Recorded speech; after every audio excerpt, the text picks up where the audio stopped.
रक्षाबंधन। खिड़की के पास खड़ी नेहा सोचती है राखी आने वाली है, पर इस बार ना तो माँ ने फोन करके भैया के आने की बात कही और ना ही मुझे आने को बोला। ऐसे कैसे हो सकता है? हे भगवान, सब ठीक हो सब कुछ। अपनी सास से बोली, माँ जी मुझे बहुत डर लग रहा है, पता नहीं क्या हो गया, मुझे कैसे भूल गए इस बार। आगे से सास बोली, कोई बात नहीं बेटा, तुम एक बार खुद जाकर देखा। सास की आज्ञा मिलने भर की देर थी। नेहा अपने पति के साथ मायके आती है, परंतु इस बार घर के अंदर कदम रखते ही उसे सब कुछ बदला सा महसूस होता है। पहले जहां उसे देखते ही माँ पिताजी के चेहरे खुशी से खिल उठते थे, इस बार उन पर परेशानी की झलक साफ दिखाई दे रही थी। आगे भाभी उसे देखते ही दौड़ी चली आती और प्यार से गले लगा लेती थी। इस बार दूर से ही हल्की सी मुस्कान दे डाली। भैया भी ज्यादा खुश नहीं थे। नेहा ने जैसे तैसे एक रात बिताई, परंतु अगले दिन जैसे ही उसके पति उसे मायके छोड़ वापस गया तो उसने अपनी माँ से बात की, तो उन्होंने बताया कि इस बार कोरोना के चलते भैया का काम बिल्कुल बंद हो गया, ऊपर से और भी बहुत कुछ। बस इसी वजह से तेरे भैया को तेरे घर भी ना भेज सकी।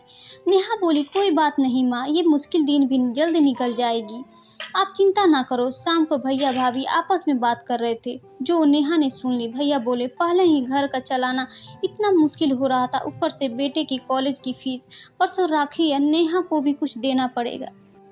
आगे से भाभी बोली, कोई बात नहीं, अब चिंता ना करो, ये मेरी चूड़ियाँ बहुत पुरानी हो गई, इन्हें बेचकर जो पैसे आएंगे उसी से नेहा दीदी को त्योहार भी दे देंगे और कॉलेज की फीस भी भर देंगे। नेहा को यह सब सुनकर बहुत बुरा लगा। वह बोली, भैया भाभी ये आप दोनों क्या कर रहे हो? क्या मैं आपको यहाँ तंग करके कुछ लेने के लिए आती हूँ? वो अपने कमरे में आ जाती है, तभी उसे याद आती है अपनी शादी के कुछ समय पहले जब वो नौकरी करती थी, तो बड़े शौक से अपनी पहली तनख्वाह लाकर पापा को दी, तो पापा ने कहा, अपने पास ही रख ले बेटा, मुश्किल वक्त में पैसे काम आएंगे। इसके बाद वह हर महीने अपनी सारी तनख्वाह बैंक में जमा करवा देती। शादी के बाद जब भी मायके आती तो माँ उसे निकलवाने को कहती, पर नेहा हर बार कहती, अभी मुझे जरूरत नहीं, पर आज उन पैसों की उसके परिवार की जरूरत है। वो अगले दिन ही सुबह भतीजे को साथ लेकर बैंक जाती है और सारे पैसे निकलवा कर भतीजे की कॉलेज की फीस जमा करवाती और फिर घर का जरूरी सामान खरीद घर वापस आती है। अगले दिन जब भैया की राखी बांधती है तो भैया भरी आंखों से उसके हाथ 100 का नोट रखते हैं। नेहा माना करने लगती है तो भैया बोले, ये तो शगुन है पगली, माना मत करना। नेहा बोली, भैया बेटियां माँ के शगुन के नाम पर कुछ लेने नहीं, बल्कि अपने माँ बाप की अच्छी सेहत की कामना करने, भैया भाभी को माँ बाप की सेवा करते देख ढेरों दुआएं देने, बड़े होते भतीजे भतीजों की नजर उतारने आती है। जितनी बार मायके की दहलीज पार करती है, ईश्वर से उस दहलीज की सलामती की दुआएं मांगती है।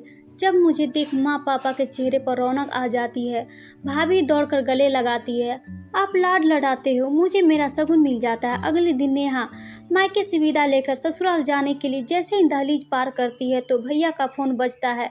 उन्हें अपने व्यापार के लिए बहुत बड़ा ऑर्डर मिलता है और वे सोचते हैं सचमुच बहनें कुछ लेने नहीं बल्कि बहुत कुछ देने आती है मायके, और उनकी आंखों से खुशी के आंसू बहने लगते हैं।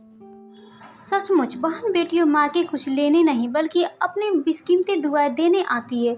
जब वे घर की दहलीज पार कर अंदर आती है तो बरकत भी अपने आप चली आती है। हर बहन बेटी के दिल की तमन्ना होती है कि उनका मायका हमेशा खुशहाल रहे और तरक्की करे। मायके की खुशहाली देख उनके अंदर एक अलग ही ताकत भर जाती है, जिससे ससुराल में आने वाली मुश्किलों का डटकर सामना कर पाती है। मेरी सभी बहन बेटियों को समर्पित है और साथ ही एक एहसास दिलाने की कोशिश है कि वे मायके का एक अटूट हिस्सा है, जब मन करे आ सकती है। उनके लिए घर और दिल के दरवाजे हमेशा खुले रहेंगे। आप किसी को कुछ नहीं देते, यह सोच देने वाला एक परमात्मा है। दोस्तों, आप सभी को कहानी कैसी लगी? अच्छी लगी हो तो अपनी राय जरूर शेयर करें दोस्तों, और हाँ, चैनल को लाइक सब्सक्राइब और शेयर करना ना भूले दोस्तों। धन्यवाद। फिर मिलते हैं नई कहानी के साथ।